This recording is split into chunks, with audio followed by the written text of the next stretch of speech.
Mareggiata a Lampedusa, tornado a Catania, bomba d'acqua su Licata. Aspe in via Medici nelle RSA, Buonispezia ad Agrigento, grido d'allarme dei ristoratori. Il Genio Civile presenta un progetto per il porto di San Leone, le carte vanno a Palermo per il finanziamento. Basket, esordio vittorioso per la Fortitudo che vince il derby con il Palermo. Il presidente della SEAP, Pallavolo Aragona Di Giacomo, critico verso la riforma dello sport.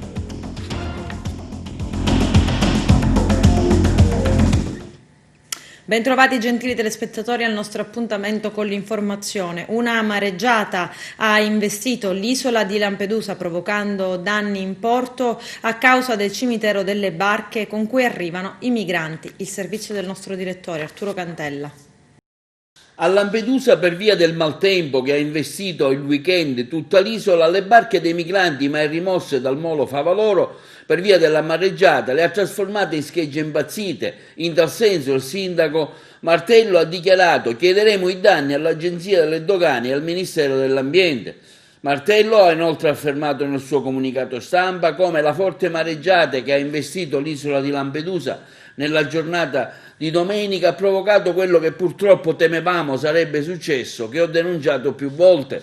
Le imbarcazioni dei migranti colpevolmente lasciate ammassate al molo Favaloro dalle autorità competenti con il vento di libeccio sono diventate delle schegge impazzite, provocando gravi danni all'interno del porto, alle altre barche ormeggiate e mettendo a rischio le persone che in quel momento si trovavano per mettere in sicurezza le loro imbarcazioni e i loro pescherecci.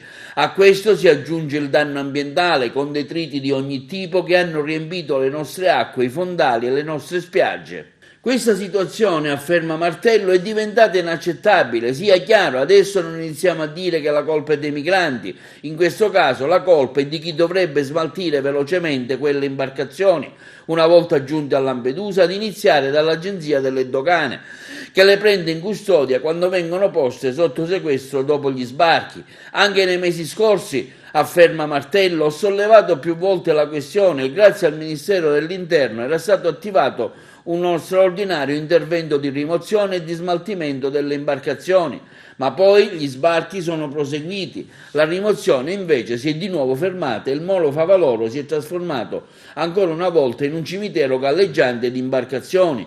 Non sono più disposto, continua Martello, ad assistere a questo scempio ambientale.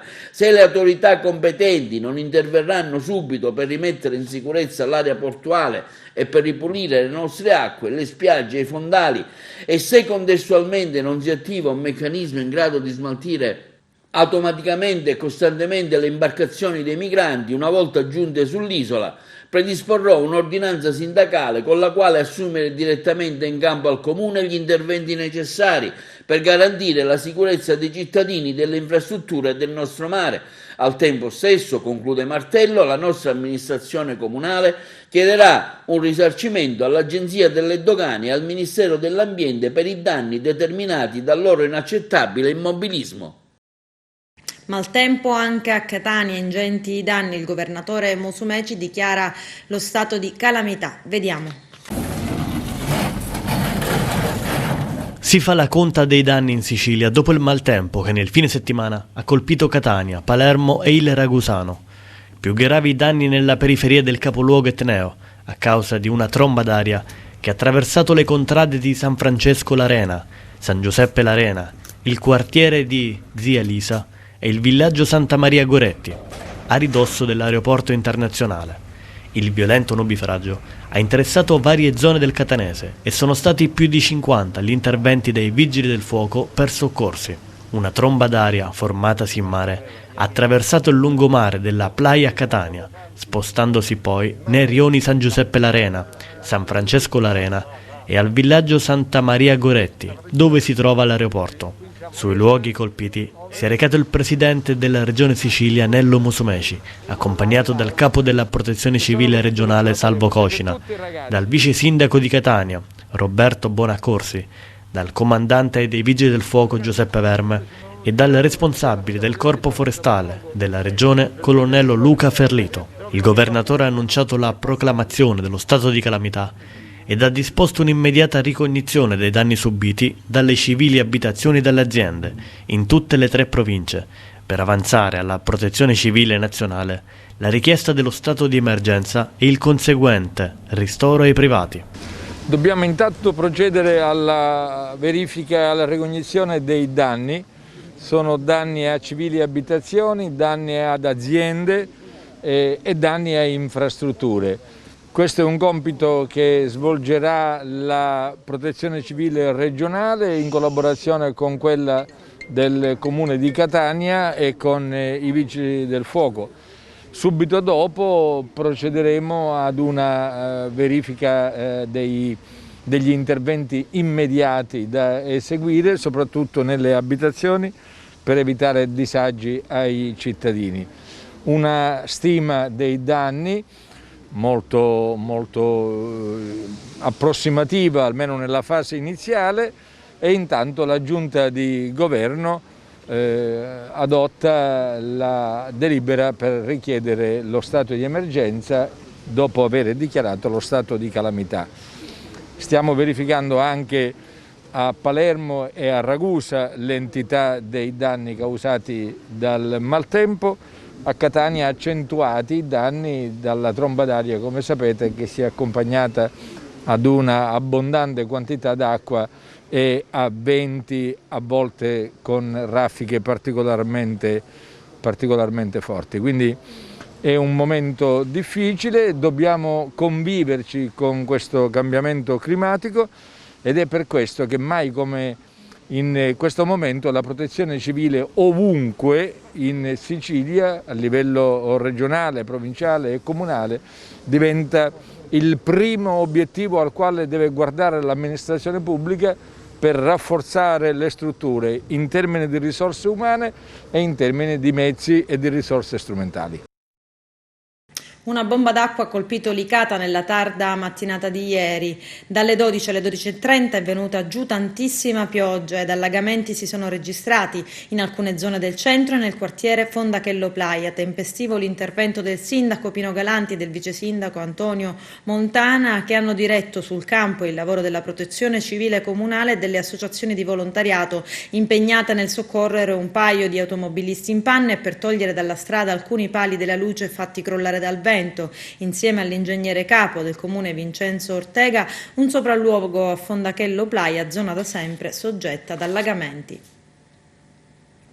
Il progetto esecutivo realizzato in meno di 3 settimane per la riparazione dei danni provocati al porticciolo dalle mareggiate c'è. Il Genio Civile ha rispettato gli impegni assunti con il sindaco Franco Miccichè e con l'assessore regionale alle infrastrutture e alla mobilità Falcone. Lo ha messo nero su bianco. Questa mattina al Genio Civile si è tenuta una conferenza dei servizi durante la quale sono stati acquisiti pareri sul progetto rilasciati dall'ASP, dalla Capitaneria di Porto, dal Comune, dal Demanio della Regione e dalla Soprintendenza ai beni culturali ed ambientali di Agrigento. Grazie all'impegno e alla professionalità dei funzionari incaricati, afferma il capo del Genio Civile Rino Lamendolo, abbiamo dimostrato ancora una volta l'efficienza del nostro ufficio, redigendo in 20 giorni il progetto esecutivo per la realizzazione dei lavori di riparazione del muro paraonde della scogliera a protezione del molo di Ponente, per la realizzazione dei quali sono necessarie risorse per un importo complessivo di circa 1,3 milioni di euro. Il progetto, continua Lamendola, prevede anche il restyling del porticciolo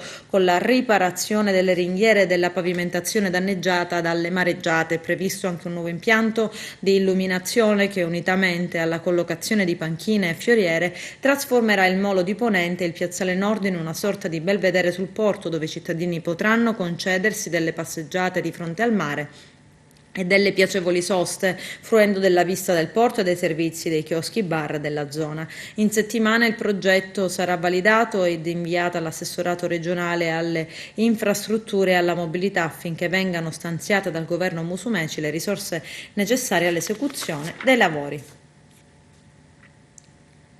L'assessore comunale alla solidarietà sociale di Agrigento, Marco Vullo, ha convocato una conferenza stampa per spiegare le modalità di presentazione dei buoni spesa che saranno distribuiti grazie al contributo dell'associazione Terzo Pilastro alle famiglie più bisognose. Il nostro direttore Arturo Cantella. Assessore, un appello affinché questi fondi del Terzo Pilastro vengano recepiti in modo da fare le domande ed essere anche spesi. Così come avevamo anticipato già la scorsa settimana, pronti subito al via per quanto riguarda l'avviso relativo ai buoni spesa del terzo pilastro. Sostanzialmente ci troviamo di fronte alla possibilità che hanno i cittadini di partecipare a questo avviso per far sì che possano ottenere poi, una volta valutati tutti i requisiti, il voucher per poter andare a fare proprio l'acquisto dei beni di prima necessità. Ci troviamo di fronte a che cosa? Alla ennesima iniziativa immediata che questo mio assessorato ha voluto fare in favore di tutte quelle fasce deboli della città. Ci sono dei requisiti particolari, ne cito due tra tutti, che sono quello di avere un ISEE non superiore a 5.000 euro e di avere benefici, prestazioni relative da lavoro dipendente o reddito di cittadinanza o REM o pensioni, qualsiasi cosa comunque che sia reddito nel nucleo relativo al mese di ottobre non superiore a 800 euro.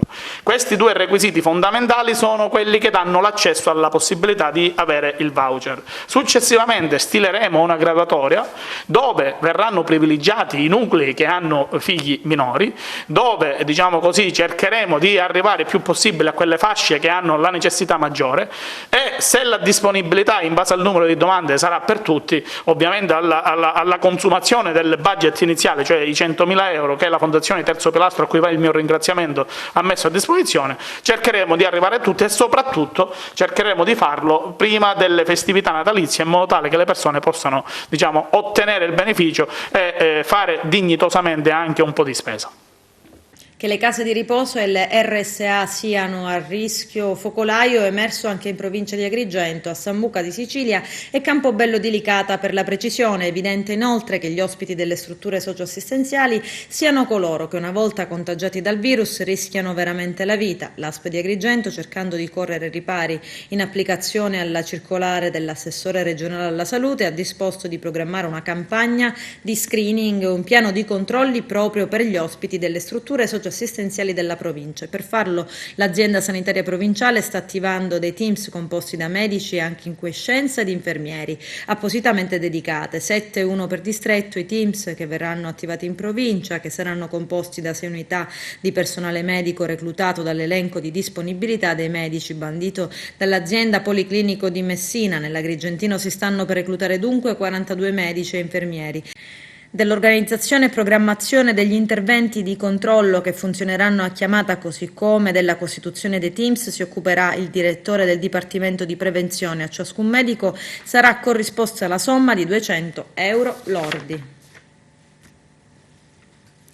I ristoratori non riescono a pagare gli affitti, la consegna a domicilio non basta. Questo è il grido d'allarme lanciato da Gabriella Cucchiara, presidente provinciale della FIPE di Agrigento. Il nostro direttore Arturo Cantella. Grido d'allarme della FIPE Confcommercio attraverso la responsabile Gabriella Cucchiara, che afferma: incontriamo i sindaci per bloccare gli sfratti. Gli effetti devastanti della pandemia sulla tenuta psicologica degli imprenditori che operano nei settori maggiormente colpiti dalla crisi economica non possono più essere sottovalutati. Per questo voglio ricordare che la FIPE Confcommercio c'è. Gabriella Cucchiara, presidente provinciale della FIPE, non nasconde l'emozione quando parla della criticità della situazione per i gestori e per i loro dipendenti, molti dei quali versano in serie difficoltà economiche. Le consegne a domicilio, ha spiegato Cucchiara nel corso di una videointervista, da noi non funziona, non può sopperire al crollo dell'attività di ristorazione, mentre dico ai gestori di non avere paura e chiedere aiuto. Noi ci siamo pronti a offrire un sostegno psicologico, perché il Covid non colpisce solo l'economia ma anche l'umore di ognuno di noi. Abbiamo voluto incontrare il sindaco di Agrigento, Miccichè, ma stiamo parlando anche con gli altri sindaci della provincia affinché chi non è proprietario delle mura e allo stremo il pagamento degli affitti, sulla quale la FIPE sta interloquendo con gli amministratori, a creare ulteriori difficoltà. Per fortuna adesso in Sicilia siamo zona gialla, speriamo che la parziale riapertura possa dare ossigeno alle famiglie del settore. Ricordo a tutti, ha concluso Cucchiara, che la FIPE Confcommercio ha attivato un numero telefonico di supporto, non abbiate vergogna a contattarci. Significa ritornare al nostro lavoro, perché il nostro lavoro normale o quasi normale è la socialità, la gente viene, si siede, si incontra. L'asport non funziona da noi, non funziona per il bar, non funziona per il ristorante. Il nostro lavoro è l'incontro della gente, il sorriso, scambiare due parole. La FIPE continua a battersi, voglio ribadire che tutto quello che si è ottenuto, anche quello che sembra poco, si è ottenuto grazie al lavoro incessante di FIPE e Confcommercio Nazionale. Stiamo chiedendo a tutti i sindaci cosa stanno facendo o hanno pensato di fare per il futuro per stare accanto alle imprese che sono sul territorio, sia per quanto riguarda l'abbattimento delle tasse comunali, sia per quanto riguarda degli aiuti che loro stessi come amministrazione possono dare. Abbiamo chiesto al nostro sindaco di intervenire presso il Tribunale di Agrigento per vedere se è possibile fare qualcosa per quanto riguarda il blocco degli sfratti, ad esempio.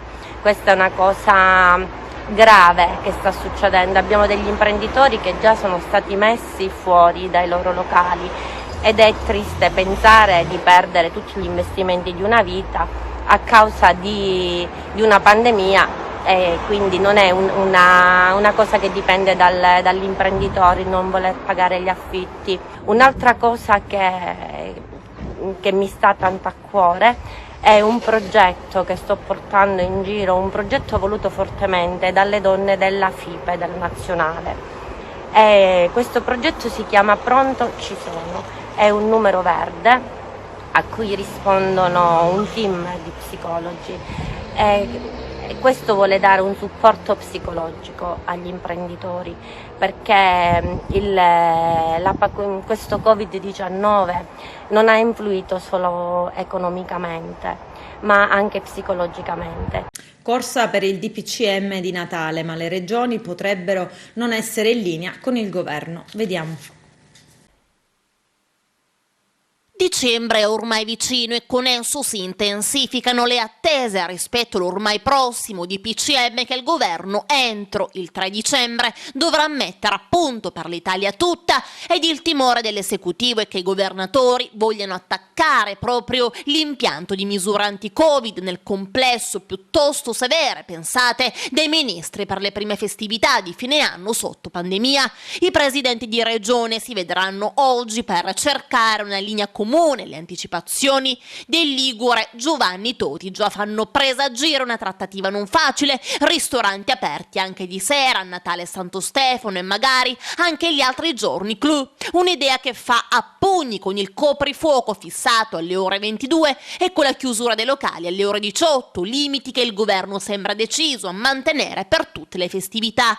I nodi del tutti a casa e della ristorazione si intrecciano con gli orari dei negozi destinati invece ad allungarsi fino a 2 ore o 3 ore da mezzanotte, e arriva così anche l'ultima proposta al governo da parte degli assessori delle regioni alpine per salvare lo sci a Natale, concedere ski pass solo a chi pernotta in albergo o a chi ha le seconde case, ma la questione che davvero riguarda tutti ed è terreno di scontro sembra essere la mobilità tra le regioni. Il governo sta pensando ad un divieto di spostamento a partire da un giorno non ancora fissato, a ridosso comunque del Natale. Potrebbe essere il 19, il 21, ma anche il 16, meno probabile, per consentire a un certo numero di persone di tornare a casa o dai parenti stretti per le feste prima della chiusura delle frontiere interne. Sull'ampiezza delle deroghe si gioca così una partita anche nella maggioranza, ma il tempo stringe perché l'attuale DPCM scade appunto il 3 giovedì prossimo e il nuovo deve entrare in vigore già dal 4. Resta poi il nodo della scuola, con l'intenzione di riaprire il grosso delle classi dopo la Befana, ma senza ancora escludere la possibilità di sospendere o ridurre in percentuale la didattica a distanza per le scuole superiori già da dicembre. Su quest'ultima ipotesi i governatori sembrano abbastanza compattamente contrari, con l'eccezione pesante di Stefano Bonaccini dell'Emilia Romagna, presidente della Conferenza delle Regioni, ma è sulle cene fuori durante le feste che potrebbe accendersi lo scontro martedì con il governo, rappresentato in primis dal ministro degli affari regionali Francesco Boccia, il prolungamento dell'orario dei ristoranti che ora chiudono alle 18, a parte l'asporto, cozza contro la difesa del principio del coprifuoco alle 22, che ha funzionato per ridurre i contagi e dovranno passare sul mio corpo per posticiparlo, riferiscono che abbia detto per l'appunto Boccia. Ma Toti avverte: ritengo che nei giorni delle prossime festività i ristoranti debbano poter rimanere aperti anche la sera, perché già hanno sofferto tanto. Per il partito dei ristoratori parla anche Pasquale Naccari, presidente di Quelli Toscani, ma la cui idea si riflette un po' su tutta l'Italia.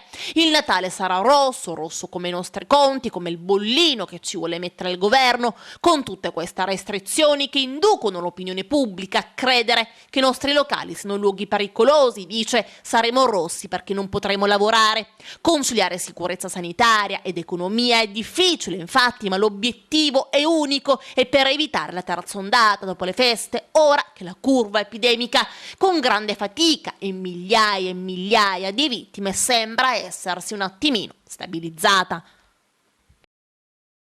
Del ligure Giovanni Toti già fanno presagire una trattativa non facile, ristoranti aperti anche di sera, a Natale e Santo Stefano e magari anche gli altri giorni clou. Un'idea che fa a pugni con il coprifuoco fissato alle ore 22 e con la chiusura dei locali alle ore 18, limiti che il governo sembra deciso a mantenere per tutte le festività. I nodi del tutti a casa e della ristorazione si intrecciano con gli orari dei negozi, destinati invece ad allungarsi fino a 2 ore o 3 ore da mezzanotte, e arriva così anche l'ultima proposta al governo da parte degli assessori delle regioni alpine per salvare lo sci a Natale: concedere ski pass solo a chi pernotta in albergo o a chi ha le seconde case. Ma la questione che davvero riguarda tutti ed è terreno di scontro sembra essere la mobilità tra le regioni. Il governo sta pensando ad un divieto di spostamento a partire da un giorno non ancora fissato, a ridosso comunque del Natale.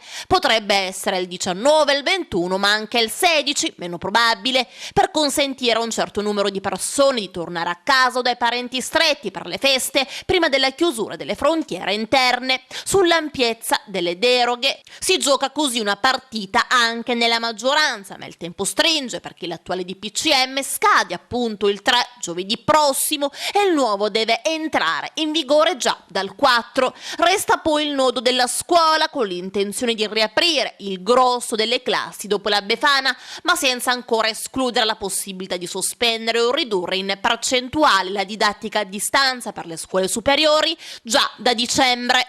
Su quest'ultima ipotesi i governatori sembrano abbastanza compattamente contrari, con l'eccezione pesante di Stefano Bonaccini dell'Emilia Romagna, presidente della Conferenza delle Regioni, ma è sulle cene fuori durante le feste che potrebbe accendersi lo scontro martedì con il governo, rappresentato in primis dal ministro degli affari regionali Francesco Boccia, il prolungamento dell'orario dei ristoranti che ora chiudono alle 18, a parte l'asporto, cozza contro la difesa del principio del coprifuoco alle 22, che ha funzionato per ridurre i contagi e dovranno passare sul mio corpo per posticiparlo, riferiscono che abbia detto per l'appunto Boccia. Ma Toti avverte: ritengo che nei giorni delle prossime festività i ristoranti debbano poter rimanere aperti anche la sera, perché già hanno sofferto tanto. Per il partito dei ristoratori parla anche Pasquale Naccari, presidente di Quelli Toscani, ma la cui idea si riflette un po' su tutta l'Italia. Il Natale sarà rosso, rosso come i nostri conti, come il bollino che ci vuole mettere il governo, con tutte queste restrizioni che inducono l'opinione pubblica a credere che i nostri locali siano luoghi pericolosi. Dice: saremo rossi perché non potremo lavorare. Conciliare sicurezza sanitaria ed economia è difficile, infatti, ma l'obiettivo è unico, e per evitare la terza ondata dopo le feste, ora che la curva epidemica, con grande fatica e migliaia di vittime, sembra essersi un attimino stabilizzata.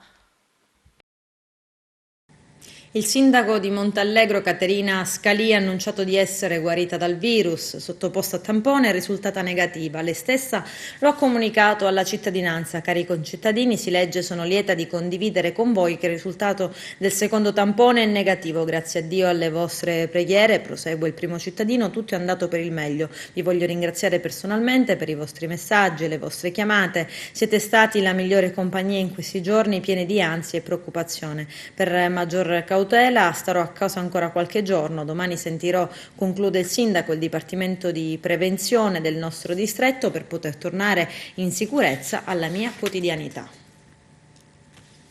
Mentre la Sicilia si trovava in piena emergenza coronavirus, la provincia di Trapani si avviava a diventare la prima provincia Covid-free. L'operazione Sorella Sanità scoperchiava la corruzione nel mondo della sanità siciliana. Le ultime novità nel servizio. Ci sarebbero già delle certezze, ma anche dei segnali che l'inchiesta sul giro di tangenti nella sanità siciliana è un pentolone che bolle e ribolle. Torna alla cronaca l'inchiesta denominata Sorella Sanità, stando alle indagini che finora si conoscono e alle confessioni dell'imprenditore agrigentino Salvatore Manganaro. La sanità siciliana, che oggi cerca di resistere al Covid-19, è stata per anni terreno di caccia di corruttori, corrotti ed affaristi. Le mazzette che sarebbero state versate a Manganaro e che ora gli vengono contestate sono lievitate da 300.000 euro ad 1 milione, perché altri illeciti sarebbero emersi nella aggiudicazione di una gara. 1 milione è la cifra che l'imprenditore, divenuto grande accusatore, deve pagare per chiudere la sua vicenda giudiziaria. Come si apprende da Live Sicilia, la procura ha dato il via libera al patteggiamento a 4 anni e 2 mesi di carcere a condizione che restituisca tutti i soldi. L'ipotesi iniziale è che Manganaro, assieme a Fabio Damiani, ex manager dell'ASP di Trapani, uomo chiave delle indagini e responsabile della centrale unica di committenza, quando quest'ultimo era provveditore per gli acquisti dell'azienda sanitaria provinciale di Palermo, avrebbero incassato una tangente di 100.000 euro, soldi che servirono per fare vincere alla società Siram l'appalto per la gestione degli impianti tecnologici dell'ASP, una commessa pubblica da 126 milioni di euro. È stato lo stesso Manganaro a riferire al procuratore aggiunto Sergio De Monti, 6 sostituti Giovanni Antoci e Giacomo Brandini, dell'esistenza di un contratto fra una delle sue società e Siram per occuparsi di progettazione. Secondo Manganaro non si trattò dunque di una tangente e spera di convincere PM che la pensano in maniera opposta e vogliono indietro appunto tutti i soldi. Anche quel contratto rientrava nel patto illecito, una copia è custodita nel NAS, l'archivio segreto di Manganaro e Damiani, su cui lavorano i finanzieri del nucleo di polizia economico-finanziaria. Altro punto fermo nell'indagine è stato fissato dalle richieste di patteggiamento avanzate da Roberto Satta, manager di tecnologie sanitarie, 5 anni, e da Ivan Turola della Ferco SRL, 4 anni e mezzo. In caso di condanna per tutti gli altri imputati che hanno scelto riti alternativi è difficile ipotizzare pene inferiori. Non ho influito sulla nomina di Damiani, anche perché non potevo farlo, così disse ai pubblici ministeri l'imprenditore milanese Turola. Sua sarebbe stata la mediazione per sponsorizzare la nomina di Damiani alla guida dell'ASP di Trapani. Turola sarebbe voluto arrivare a Gianfranco Miccichè tramite il fratello di quest'ultimo, Guglielmo, il presidente dell'ARS. Quando vennero fuori le conversazioni fra Damiani e Manganaro, smentì con forza di essersi mosso in favore di Damiani e annunciò querele. Damiani, Turola e Guglielmo Miccichè si videro al bar Spinnato di via Principe di Belmonte a Palermo e qui, raccontò Turola, il fratello del presidente dell'ARS nemmeno aveva capito il nominativo e l'aveva confuso con il mio. Nessuna ingerenza dunque. Così disse Turola, che ora vorrebbe chiudere la sua vicenda giudiziaria con un patteggiamento. Al ruolo di Turola è dedicato un passaggio delle confessioni di Manganaro. Confermo quella intermediazione del Turola in favore di Damiani nei confronti di Miccichè e il riconoscimento di un premio per me di euro 200.000. 30.000, a contratto della gara delle pulizie firmato. Damiani per parte sua doveva ritenersi soddisfatto dal successo della sua nomina, così avevo neutralizzato eventuali richieste di denaro di Damiani. Damiani che secondo l'accusa avrebbe accumulato soldi e potere gestendo piccoli e grandi appalti tanto da meritarsi l'appellativo di sorella sanità che dà il nome all'inchiesta intera.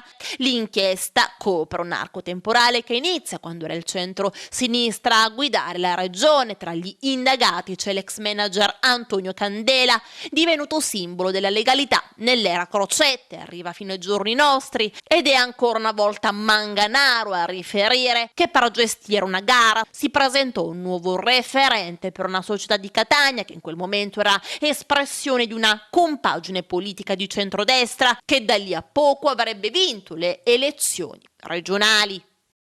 Altri 3 rinvii a giudizio, 15 anni dopo l'operazione Dolce Vita che sgominò un giro di prostitute rumene allestito attorno all'omonimo locale di Licata. A disporli il giudice per l'udienza preliminare del Tribunale di Agrigento, Luisa Turco. Sono coinvolti a vario titolo nell'inchiesta anche 2 rumene di 43 e 41 anni, un 42enne nato ad Agrigento ma residente in Germania. Per loro il processo inizierà il prossimo 27 gennaio davanti ai giudici della seconda sezione penale presieduta da Vilma Angela Mazzara. Nell'inchiesta ci sono altre 4 persone attualmente irreperibili per le quali il sostituto procuratore Elina Manno ha chiesto un lungo rinvio a giudizio al 31 dicembre 2021 affinché si possano rintracciare le accuse. Sono favoreggiamento della prostituzione. Secondo l'accusa gli imputati avrebbero messo su un giro di prostituzione con donne provenienti dalla Romania nel locale Dolce Vita di Licata. Nel collegio difensivo gli avvocati Daniele Re, Aldo Virone, Salvatore Bruccoleri e Agnesa Leculai. Gli imputati avrebbero procacciato le prostitute rumene pagando loro i viaggi e promettendo facili guadagni per l'ingresso in Italia. In questi anni più complesso perché la Romania non faceva parte dell'Unione Europea. Avrebbero attestato falsamente l'ospitalità per altri motivi. All'interno del locale notturno vi sarebbero stati dei camerini dove le ragazze vendevano il loro corpo ai clienti. Al centro commerciale Città dei Templi a Villa Seta, frazione di Agrigento, un uomo di 53 anni è stato arrestato dai carabinieri perché sorpreso in flagranza di furto aggravato. I militari sono intervenuti su richiesta dei titolari di un negozio d'abbigliamento. L'uomo è stato sorpreso in possesso di camicie e maglioni rubati. Nel corso della perquisizione domiciliare sono stati scoperti altri maglioni, felpe e giubbotti, verosimilmente provenienti da altri furti, perché la merce è stata riconosciuta dai titolari dei negozi. Adesso c'è la pubblicità, tra poco vi aspetto. Trasportava mezzo chilo di marijuana e 23 grammi di cocaina a bordo di un'auto presa a noleggio, auto con la quale ha avuto un incidente autonomo. I dettagli nel servizio. Trasportava mezzo chilo di marijuana e 23 grammi di cocaina a bordo di un'auto presa a noleggio, auto con la quale ha avuto un incidente autonomo sulla 20 in zona Villafranca Tirrena sabato mattina. Ai poliziotti della sottosezione Polizia Stradale 20 di Messina è parsa eccessiva l'attenzione dell'uomo per l'auto. Il netto rifiuto a farsi trasportare in ospedale da personale 118 e un evidente nervosismo. La perquisizione del mezzo ha confermato i sospetti degli agenti e portato al rinvenimento della sostanza stupefacente distribuita in 5 sacchetti. L'uomo, un 49enne, con precedenti specifici, in atto sottoposto alla misura dell'affidamento in prova ai servizi sociali, privo di patente perché revocata, è stato arrestato per il reato di detenzione ai fini di spaccio di sostanze stupefacenti. Sottoposto agli arresti domiciliari, su disposizione dell'autorità giudiziaria, sarà giudicato con rito direttissimo. Ad Agrigento i carabinieri hanno posto sotto sequestro una maxi discarica in contrada Maddalusa, appena segnalata dall'associazione ambientalista Mare Amico. La discarica è colma anche di rifiuti speciali e pericolosi come l'amianto e poi ingenti quantità di sfabricidi. Si intitola A Black Jesus, il docufilm di Luca Lucchesi che sarà proiettato in anteprima al premio cinematografico internazionale Efebo d'Oro che quest'anno si sposterà online. Ad ospitare il set cinematografico siculiana il nostro direttore Arturo Cantella. Questa sera alle 21 alla 42esima edizione del premio Efebo d'Oro Festival del Cinema e Narrativa, la prima nazionale del film Black Jesus, diretto da Luca Lucchesi e prodotto da Wim Wenders.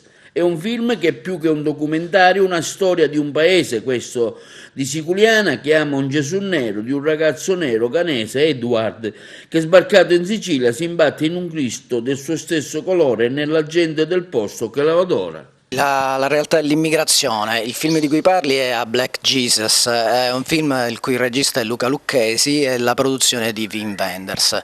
Un film che è stato girato completamente a Siculiana, il protagonista è un ragazzo ghanese che è arrivato a Siculiana, essendo cattolico, il ragazzo entra nella chiesa di Siculiana, la chiesa madre, e vede il crocifisso nero e resta stupito dal fatto che dei siciliani in Europa possano pregare un Cristo nero, cioè nero come loro.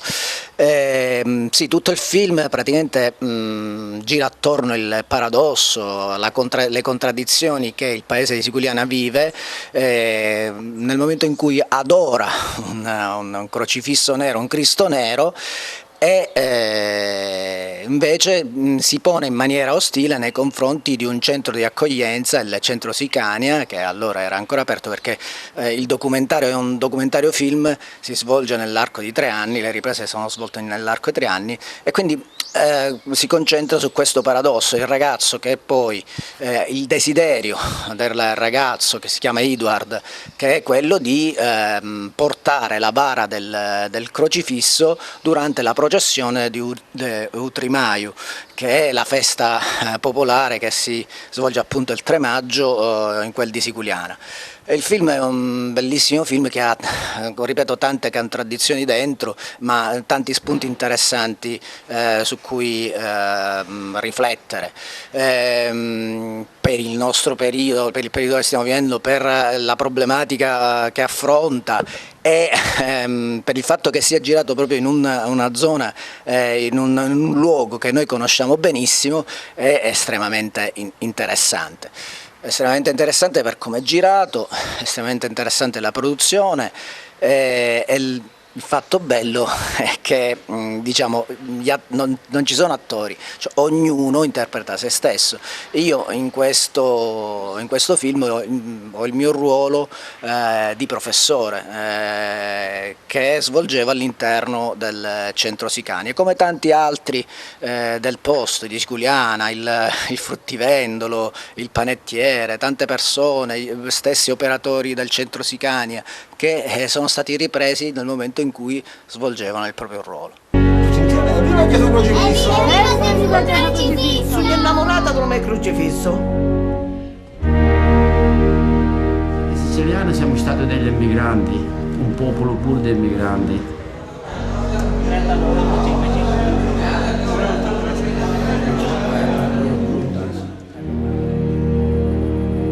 Il y a besoin de temps, de votre côté, ma de leur côté aussi. Ora si rende passare il capo. Ingioventati, che parlano in giù qua scopita. Neure ingioventati.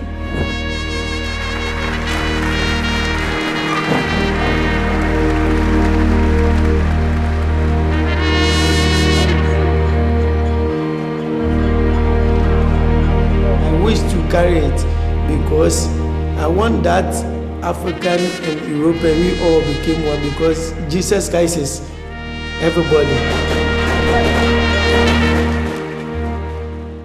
La recente approvazione di 5 decreti legislativi che costituiranno la riforma dello sport ha provocato numerose reazioni anche nell'ambiente della pallavolo. Parole forti quelle usate dal presidente della SEAP Dallicardillo Pallavolo Aragona, Nino Di Giacomo. Il servizio. Il presidente della pallavolo femminile SEAP Aragona, Nino Di Giacomo, interviene sulla riforma dello sport, affermando come il governo ha comunicato che il Consiglio dei Ministri, su proposta del Ministro per le politiche giovanili e lo sport, Vincenzo Spadafora, ha approvato in esame preliminare 5 decreti legislativi che danno attuazione alla riforma dello sport, dalla legge delega 86 del 2019. Si tratta di una serie di misure che attraverso la vera e propria ridefinizione del lavoratore sportivo, degli agenti di diritti e responsabilità delle associazioni sportive, mira a tutelare sotto molteplici profili questa categoria di lavoratori, con particolare riferimento alla donna e ai minori. Si procede così a una revisione organica della definizione del lavoratore sportivo in tutte le sue forme, attraverso l'introduzione di tutele lavoristiche e previdenziali per i lavoratori sportivi, sia nel settore dilettantistico che in quello professionistico. Ecco le principali novità del decreto. Viene abolito il vincolo sportivo, inteso come limitazione alla libertà contrattuale dell'atleta anche nel settore dilettantistico entro il mese di luglio 2022. È previsto il riconoscimento dell'attività di associazioni e società sportive e dilettantistiche che hanno formato l'atleta, alle quali è assicurato un premio di formazione. Si tutelano le pari opportunità per lo sport femminile, professionistico e dilettantistico e pari diritti delle persone con disabilità nell'accesso alla pratica sportiva di tutti i livelli. Precise tutele riguardano i minori e i cittadini con disabilità nell'ambito della pratica sportiva, la tutela e il sostegno del volontariato sportivo. In base a quanto previsto, le associazioni sportive dilettantistiche e le società sportive dilettantistiche possono svolgere anche delle attività commerciali solo se secondarie rispetto all'attività sportiva e strumentali all'autofinanziamento. Possono altresì distribuire una parte dei dividendi con limiti stringenti a tutela della vocazione sportiva. Tali interventi sono volti a rafforzare il sostegno alla pratica sportiva di base portata avanti dall'associazionismo sportivo. Il presidente della SEAP Pallavolo Aragona, Dalli Cardillo, Nino Di Giacomo, commenta così la nuova riforma dello Sport 2020 del governo, voluta fortemente dal ministro Spadafora. Quello stabilito dal Consiglio dei Ministri è senza dubbio un vero e proprio tsunami per lo sport dilettantistico. Noi presidenti di associazioni sportive e dilettantistiche dobbiamo essere pronti a recepire la nuova legge, perché c'è il serio rischio che tantissime associazioni sportive e dilettantistiche scompariscono nel giro di pochissimo tempo. Le associazioni sportive e dilettantistiche allo stato attuale sopravvivono grazie alla passione e all'impegno dei propri dirigenti. Svolgiamo, continua Di Giacomo, un ruolo insostituibile ai fini educativi dell'inclusione sociale. Più volte abbiamo sollecitato tutele e aiuti a chi di competenza che ha sempre fatto orecchie da mercanti. Adesso incassiamo la nuova riforma dello sport che ci penalizza ulteriormente e non fermerà mai il nostro impegno quotidiano sul lavoro sportivo, fatto di enormi sacrifici e senza scopi di lucro. Basket, buon esordio per la Fortitudo Agrigento. I biancazzurri per la prima di campionato hanno battuto la Green Basket Palermo. La squadra di coach Catalani ha vinto e convinto, imponendosi con il risultato di 72-98. Con questo è tutto, termina qui l'edizione del telegiornale. Grazie per la gentile attenzione e per essere stati con noi. A presto.